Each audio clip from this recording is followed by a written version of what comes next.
Lapha ke bazalwane ngitawubukisana nani tintfo letintsatfu letenta live laseSwatini lingete lamuka nemahalinyane, the secret that keeps the country going forward. Ngiphindze ngibuke naloko ukuthi yini tintfo letingenta ukuthi live ligcine lilahlekile noma ke lemukile, yini lokungalemukisa lelive laseSwatini. Ngitakuveta ke nako lokho kule nkulumo yami, ngidakubuketa ke nako lokho. Now asengichubeke ke bazalwane, ngidawubeka netibonelo lapha njengekujeziswa kwe-EFF nekujeziswa kwelive lase-South Africa kuyavakala, kuze le nkulumo yethu itawuvakala. Ngidawuphindze ngibeke naletinye tibonelo letisebhayibhelini letitawusekela le nkulumo yami, kuyavakala. Ake sichubeke bazalwane. Live laseSwatini akusilo nje live leli very easy nje ukuthi bantu bangavele balithathe kalula, noma ke lo mbuso bangavele bawuqithe nje kalula ba-establish umbuso lomusha. Akusiko malula. Ngifuna ke sibuke lokho ukuthi yini lo kwenda ukuthi kungabi melula kube lukhuni kangaka ukwenda lokho bazalwane. Kunenkulumo le common levamile lesenyethwa ngemavela amanyenti nabo sopolitiki letithi libandla aliphume ekubuseni, aliphume ekhulumende. Leyo nkulumo leyo inkulumo lesigwegwe kakhulu, inkulumo yemuntu logcwele ebusathane, because lo muntu loyo usuke akhuluma under the influence of the devil. Nakasho njalo athi libandla, the church must move out from politics. Ngumuntu logcwele ebusathane lokho. Let me tell you this thing. Hulumende wakhiwe nguNkulunkulu ngoba live lakhiwa nguNkulunkulu, na hulumende wakhiwa nguNkulunkulu. So njengoba hulumende akhiwa nguNkulunkulu, kumele ke libandla kube ngilo lelakha hulumende ngoba uNkulunkulu usebenza ngelibandla, kuyavakala. So libandla libhekekile ukuthi libe sekhathi kuhulumende kube ngilo lelihola hulumende. Lalela phela, imbumbuthe ayimholi umuntu, ngumuntu lohola imbumbuthe. Now libandla ke masikhuluma ngelibandla sikhuluma ngalabangcwele, ngibo labafanele bahole ini sive, labahole kufanele bahole lelive ngoba labangcwele bayabona, they are considered as wise people, bantu labanenhlakanipho, bantu lababonako. Kodwa labangakholwa baconsider njengetimbumbuthe na njengetilima. Akusiyo inhlakanipho ukuthi uthatha silima uthi asihole live, kuyavakala. Kubhekekile ke nakanjani ukuthi kube ngibantu labakholwayo labahola hulumende. Lokhu siyakubona nasemuva from biblical times. Emakhosi bekaba nawo emabandla awo labelulekayo, kodwa the final decision itawuphuma ebandleni kuba prophet, kuta uconsult ukuthi uthini uNkulunkulu elidzabeni lesuke banalo ngaleso sikhathi, kuyavakala. Sibabonile boNebukadnezar bakwenda lokho, sibabonile nabo Faro imbala bakwenda lokho, sibabonile bo Solomon nabo King David, sibabonile emakhosi lamanyenti akwenda lokho. Now number one lokwenda ukuthi live laseSwatini libambe, here are the secrets. Secret number one, ingwenyama ayikalisusi live laseSwatini esisekelweni lesenguKristu. Khumbula uNkulunkulu watibonakalisa enkosini Sobhuza wekuqala lokungisomhlolo, wathi eMaswati akathathe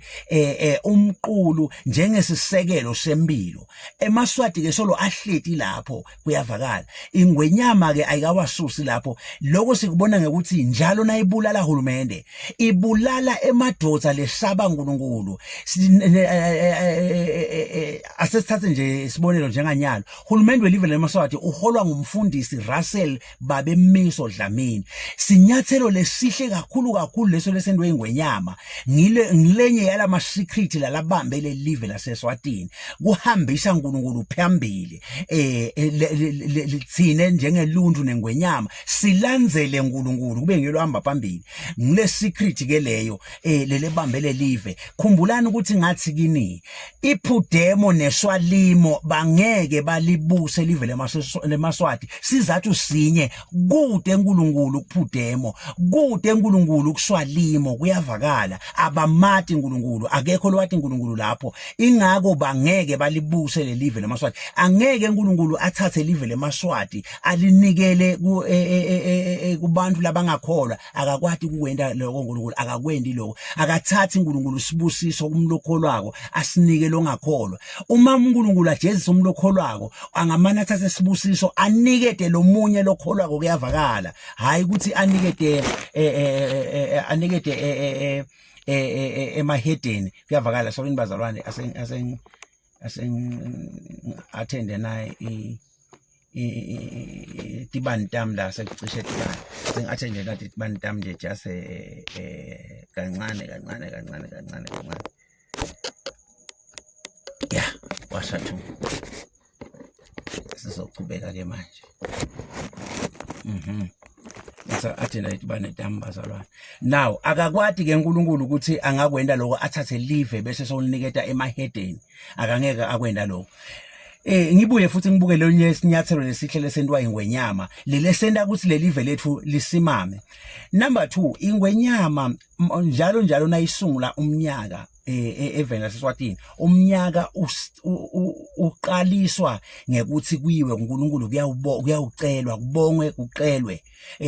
kuholwa umnyaka wonke lokho kusinyathelo lesihle kakhulu uthi na uphela umnyaka kuphindwe futhi kuyawubongwa uNkulunkulu silive naloko kuhle kakhulu lokuthi yonke indlela yethu sibeke esandleni saNkulunkulu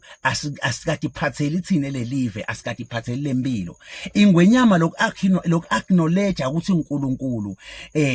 Jesu Kristu uyingosi yemakhosi that's very very powerful isecret lenkulu kakhulu ke leyo nguyona mfihlo ledla ngayo ingwenyama lokhu acknowledge lokho number 3 now sike sabona into lenhle leyendiwa nguBarnabas uke wavala inkolo yeMuslim eSwatini wathi akayifuni nya kwakusinyathelo lesihle kakhulu noma ngabe le live li accommodate everyone but the fact ukuthi God first njengoba ndiyakukhumbula imali yasobhuza ingwenyama sobhuza ibhalwe ukuthi God first kulokunye ibhalwe ukuthi what okay God is our source kuyavakala tonke leto letibeka uNkulunkulu phambili ngito ke letibamba lelive ukuthi lelive leli lingemuki kuyavakala now asengibiyele kancane lapha kulomkhono yahulumende unemkhono lemithathu bazalwane kuthiwa ngimikhakha lemithathu kunale judiciary lehamba lena lehamba netinkantolo lehamba nemajaji leyo ke ngiyona ifree ngilapho ingwenyama lefanele sinayebulala khona lapho ke ibulala letifundzisa temaswati kodwa lelethi ngamati uNkulunkulu ngilapho ke la kufuna acube khona because kule field lena kugcwele abantu labangamati uNkulunkulu kodwa labathi umthetho so ngilapho ke ingwenyama la inelungelo ukuthi ingabulala nje noma ngangibani as long as afunzile athi umthetho imbulale lapho noma sitsakwa noma siphingi noma sifebe noma umthakathi angamfaka lapho ka judiciary ayinaqala imbi kwaNkulunkulu ngekwenda njalo ngoba vele leyo idepartment yalabo bantu labangenandzaba naNkulunkulu bese sesikhuluma ke ngale executive i-executive ke ngiyona la kumele ingwenyama idlale ilichaza layo lekukhomba ukuthi iyamesaba uNkulunkulu sibonile ke idlala ngcono ke leyo nzima leyo ngoba kusukela emuva live laSwatini solo liphethwe bafundisi i-cabinet igcwele bafundisi ama ministers bafundisi siyakhumbula nje bekunabo Abednego njengase bo Abednego sorry so bonke lokho bo Absalom boba labo bafundisi bolindiwe bo president lokwenda njalo kukhombisa lokunika uNkulunkulu isigaba buka ke into lenhle kakhulu lento ingwenyama kubulala mashikilisane imende umkhuteli wembi emaswati mashikilisane ngumshumayeli welive laNkulunkulu can you imagine umlokhutela imbi yelive kodwa uyathi thoba ngaphasi esiphambano ashumayele Jesu lophilako that's a very very good move lento engwenyama wende kahle kakhulu ngulama secret ke lawa labambele live laseSwatini ngiyaphinza mangabe uNkulunkulu nimenda insika yena uba lubonza lolungumlilo lolibiyelako njengekusho kwemprofeti Zakariya kuyavakala. So le live ke libiyelwe ngilolo bonza libiyelwe nguSimakade lolubonza ngenxa yani yanati tindvo lesengiceda kudibeka letentiwa ingwenyama. Now asesibuke lokho ukuthi yini ema benefits aloko ukuthi le live libe sesandleni saNkulunkulu. Nitawukhumbula nga 2021 ngesikhathi Sathane ahlamahlama live laSwatini alivukela attesta emandla aNkulunkulu. Kwaqhamuka nayo inhlangano abayibita ngekuthi EFF nebaholi bayo basupporta Sathane bambambisa Sathane ngendlela esimangaliso vele bafuna kuligwinya lelive laseSwatini baze benda wena ama blockage ma border blockage bazama kulicinzetela ngathi tonke indlela lelive leMaswati. Kuthi uNkulunkulu asezulwini uyakhuluma uyabona. Niyakhumbula bazalwane ukuthi emthandazweni wami ngathandaza ngathi Nkosi siside kunaba abantu baselapha eSouth Africa baphethwe sidunge bethwese lo mthwalo labawufunako ake ubethwese elijokele ensimbi khona batawuthi naka bona benake lo mthwalo labawethwele basiyekele thina ngoba sebalambukele labangafune khona bafake impumulo enzaweni yaNkulunkulu bafake impumulo tabo empini yaNkulunkulu lapho uNkulunkulu kufanele tibonakalise khona emandla akhe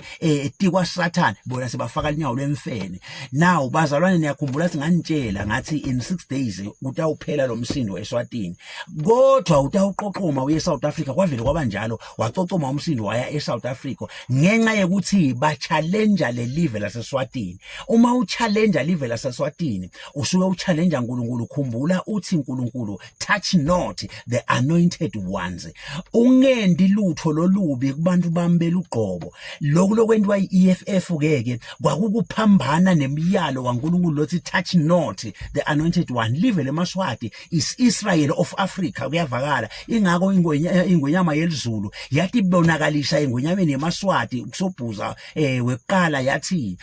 bayeta belumbi kulabelumbi bofike uhluthule umculo unikele sive seMaswati kuyavakala. Now iEFF ke yasithola ke sijeziso. iEFF yaqala kufa lilambu layo lekushayina lacwila ngaleso sikhathi leso kusukela 2021 lacisha bathi cishela bona ngekulwa nelive leMaswati kuyavakala. Ingako namhla naloku nomubuka labaholi bayo sebathi nothongwana nje ungathi indoto vyane ungathi sebanethi banethwe ngumlilo waSimakade kwabo kunye ukuthi baphenduke baqolishe even leMaswati baqolisa nasengwenyameni ngoba touch not the anointed one. Ngikhuluma ngeEFF la ngikhona khona ingakakwendi njalo iyawuvuthuka ihambe ivuthuke iphele kube njengemuntu nakakhothwe elinungu kuyavakala. Now ngendluleke ngikhulume ngelive laseSouth Africa. Nelive laseSouth Africa kunento le wrong leliyenda kuNkulunkulu.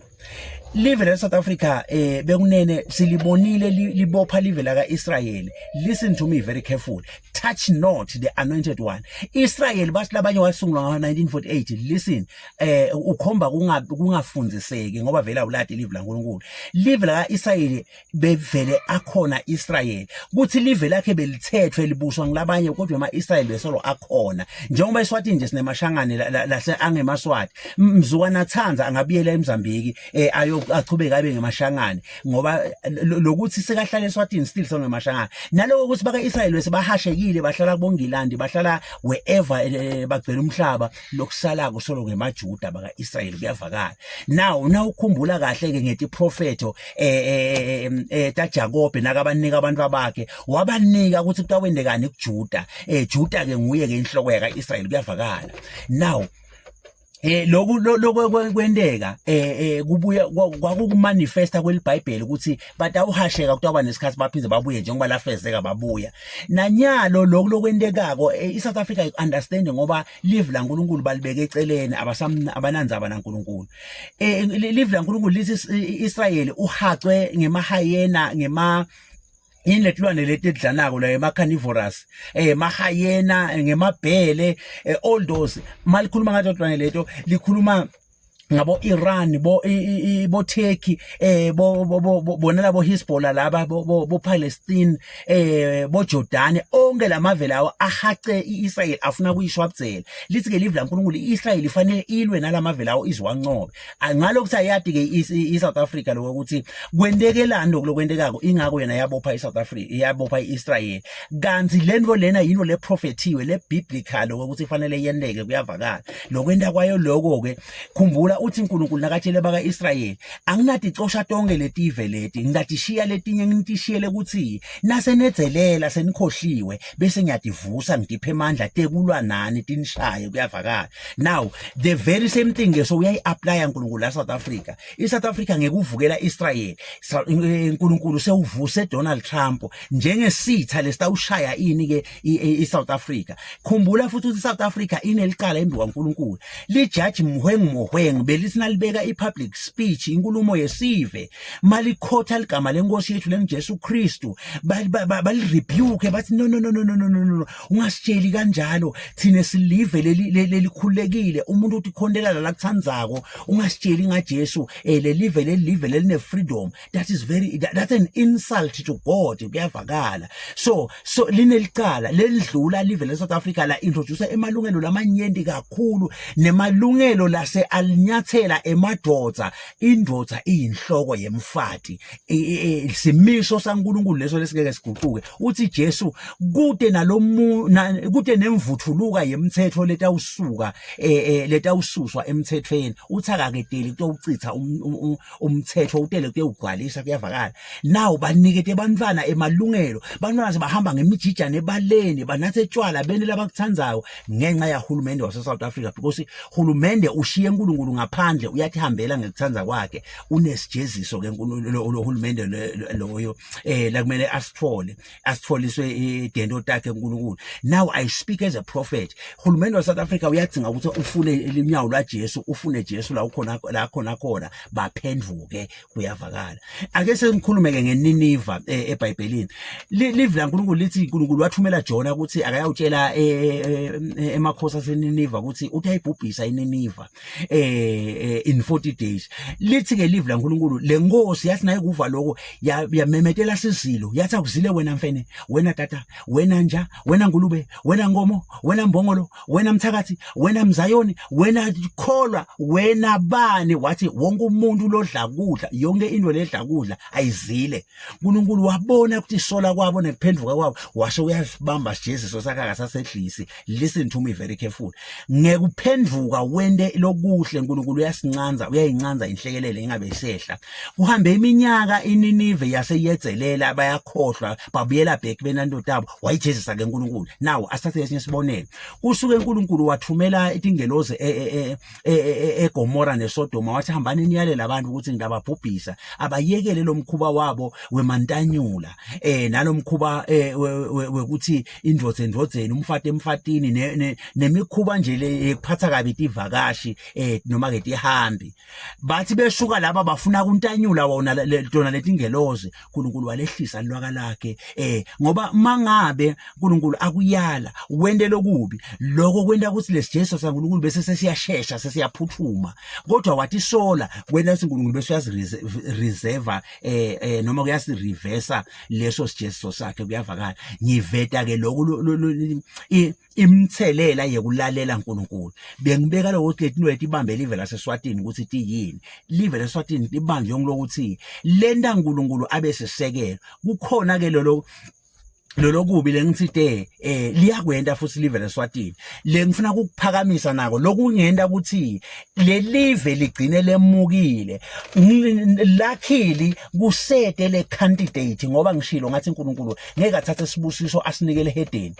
kusete le candidate lekahle kube ikhona live leSwatini ngase lihambile bekade alithatha uNkulunkulu alinikete leyo right candidate kuyavakala manje libangwa ngemahedeni onke odwa ngemahedeni emahedeni ke bantu abangamkhonti uNkulunkulu bantu labethwele nekwethwala so ngemahedeni ke lawa labangale live ingako lingeke lemuke kodwa ke kunetilo leti tawenda uNkulunkulu alifulathele le live number 1 speech sengwenyama lesithi uNkulunkulu nemadloti leso speech lesiyinhlamba ngalokwecile uNkulunkulu akabhicwa uNkulunkulu akahlanganiswa kubeka uNkulunkulu ku same level nemadloti kuyinhlamba lephindvene kuyinhlamba lembi kabi embi kwaNkulunkulu loyo especially ngoba yentiwa ngumholi welive ingwenyama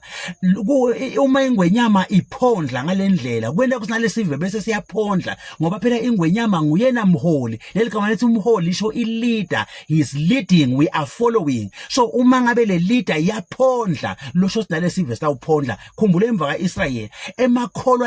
emakhosi lebekaphondla bekenda kusinalesive bese siyaphondla emakhosi lebekakhonta uNkulunkulu bekenda kusinalesive sikhonte uNkulunkulu so ingwenyama uma iyona itawuphondla ngekuthi ikhulume ithi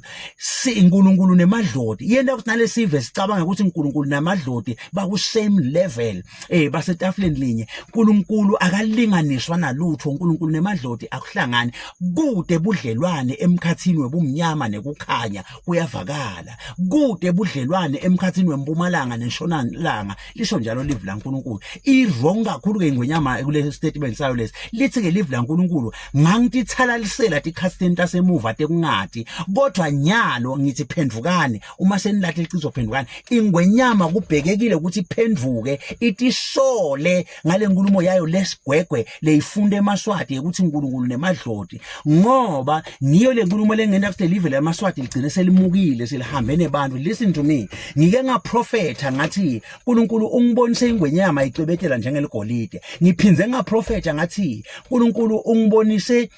lizinyane lethatha bukhoshi uNkulunkulu ushilo kimi wathi akusiyo emandla ephudemo lawa akusiyo nemandla eswalimo lawa lengwabone aniketa lelizinyane bukhoshi kodwa uNkulunkulu ucobo lotawu facilitator ngoba unginikete ingwenyama yethula speech kule speech lengiyibone isethula ingwenyama ikhulume yavusela indlovukazi yavusela uhulumende tinhloko tahulumende yavusela nemajaji yavusela nabantu benkosi naboshifo yathi kumele ivusele sive uNkulunkulu wayinqamula lenkulumo wathi amongst labantu leseyibavusele ukhona lo tawuthatha emandla ebukhosi amnikete lezinyane losho ukuthi somehow uNkulunkulu ngendeka ahambe agcine avumile ukuthi kwendeke lokho ngani ngenkulumo yengwenyama lithi ke live la uNkulunkulu nase ulathi liqiniso tisole uphendvuke ngibhekile ukuthi ingwenyama iphendvuke kulesono ngoba kusono lesi lithi live la uNkulunkulu kungakholwa nguJesu kusono lokho nje now kubhica uNkulunkulu nemadloti kusono uthi uNkulunkulu ungabi nalabanye boNkulunkulu ngaphandle kwakhe ngoba yena uNkulunkulu lonesikhwele now imagine ke nangabe uyindvodza ngoba uNkulunkulu uyindvodza bekunene unemfati lona lenye indvodza how do you feel as a man ukuthi ungaba yindvodza lenemfati lo mfati aphindze abe nalenye indvodza that's the very same thing la isho uNkulunkulu ukuthi ungabi nalabanye boNkulunkulu ngoba yena uNkulunkulu lonesikhwele uNkulunkulu ungumye Jesu ungumyeni kithi thine sengumfati kuye kuyavakala now ngileto ke into letawenda ukuthi le live lethu lemaswati ligcine lemukile bengisummarize ke ngiveta lento lethi ngiveta lobuhle nebubi kunento lenye ke lengicela kugcina ngayo lo ukuthi uma sitawubambisisa kuNkulunkulu simende uNkulunkulu abe weqala in everything njengoba lithi live la uNkulunkulu nasiphila siphilela inkosi noma sifa sifela inkosi uma sitawumenda one in everything abe ngunumber 1 le live lethu litawuchubeka lisimame libambe lithathalade lithi live la uNkulunkulu bayawuqhamuka ngesekudla la ngesencele bayawabonge tisathi yawutathi ngendlela yinye timconjo munye timtimba munye kodwa tiyawuhlaka ka ngetindlela letisikhombisa njengoba ngike nganibekisela ngeEFF nje le EFF nje lekubonako namuhla yipunishment agreement yekufaka impumulo eSwatini now ngiveta lokuthi thina labangcwele kuyiculture yaNkulunkulu lokuzivikela lokuthi uma tithathe thutita tiwa left and right ngikhuluma nje embi kwakho awutati tithatha something ngakanani multi-million wetitha leninato letintungeletile kodwa tonke tiwa ngesekudla nangesencele ngani ngoba kunalolu bonza longibiyela ngiveta ke lokho ukuthi bazalwane kukhonda uNkulunkulu kunema benefits lamanyenti kakhulu akusiwo bulima lo ngako ke kusinyathelo lesihle lesilesenwa ingwenyama le ukuthi nahulumende wethu abe nguhulumende lonjani ke lo webantu labakhonda uNkulunkulu imakhe ngebantu labakhonda uNkulunkulu sebangona ngekuthanza kwabo kodwa yona ibeke bantu labakholako labamesaba kuNkulunkulu inkosi yemswa babusela lesembulo lesi ngiyacabanga ukuthi amavi lawa akuphilisile even individual ukuthi nangabe uNkulunkulu uyakhona kuvikela live kangakanani ke wena as an individual nawe utakuvikela the very same way lavikela ngalo live abulale awise tithatalo left and right nawe angakuvikela as an individual inkosi yemswa babusela amagama lawa alesembulo lesethula ngiprophet Zoe. Amen.